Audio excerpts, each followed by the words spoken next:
আজকাল বাচ্চাদের হাতে মোবাইল ফোন, এটা তো খুব সাধারণ একটা দৃশ্য, তাই না? কিন্তু এই সাধারণ দেখতে ছবিটা কখন যে একটা বড় সমস্যা হয়ে দাঁড়ায় তা আমরা অনেকেই খেয়াল করি না।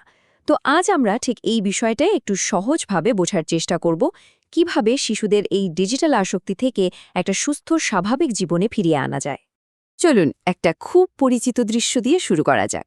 ধরুন একটা বাচ্চা খুব কান্নাকাটি করছে বা কিছুতেই খাচ্ছে না, আর সমাধান, হাতে একটা ফোন ধরিয়ে দেওয়া হলো, আর ব্যাস, সব একেবারে শান্ত।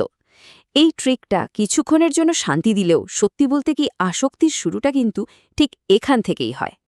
কিন্তু প্রশ্ন হলো, কেন এমন হয়? একটা ছোট্ট স্ক্রিনের মধ্যে এমন কি আছে যে বাচ্চারা এতটা ঝুঁকে পড়ে? এটা কি শুধুই বিনোদন, নাকি এর পেছনে আরও কোনো গভীর কারণ লুকিয়ে আছে? চলুন সেই কারণগুলোতেই একবার চোখ বোলানো যাক। কারণগুলো কিন্তু আমাদের চোখের সামনেই ঘোরাফেরা করে। প্রথমত, ফোন এখন এতটাই সহজলভ্য যে প্রায় সবার ঘরে, সবার হাতেই আছে।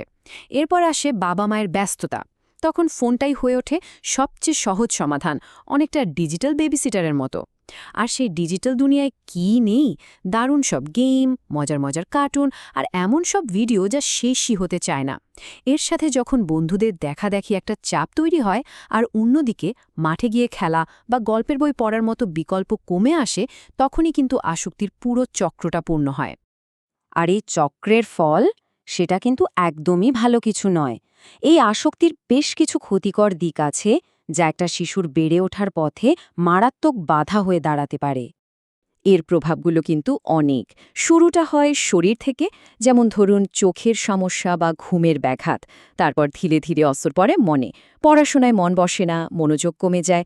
কিন্তু সবচেয়ে চিন্তার বিষয় হলো, বাচ্চার আচরণে একটা বড় পরিবর্তন চলে আসে।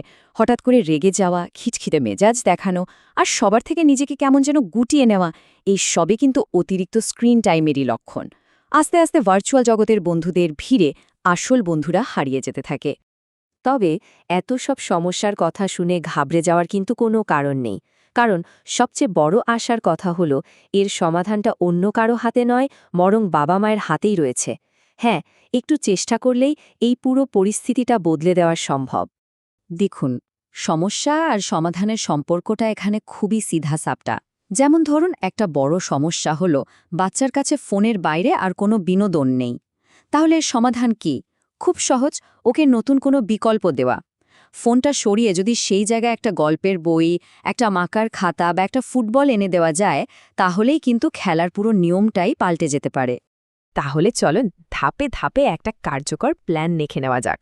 প্রথম কাজ হলো একটা নিয়ম তৈরি করা। ফোন ব্যবহারের জন্য একটা নির্দিষ্ট সময় ঠিক করে দেওয়া। তারপর সেই খালি সময়টা নতুন কিছু দিয়ে ভরিয়ে দিতে হবে, মানে বিকল্প তৈরি করতে হবে।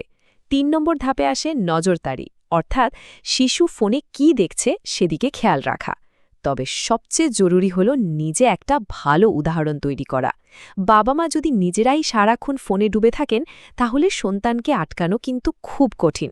তাই পরিবারের সাথে কোয়ালিটি টাইম কাটানো আর প্রযুক্তিকে শুধু বিনোদনের জন্য না, বরং নতুন কিছু শেখার মাধ্যম হিসেবে ব্যবহার করতে শেখানো, এই ৬টা ধাপ মিলেই কিন্তু একটা দারুণ সমাধান তৈরি হয়। আসলে লড়াইটা কিন্তু প্রযুক্তি বা ফোনের বিরুদ্ধে নয়।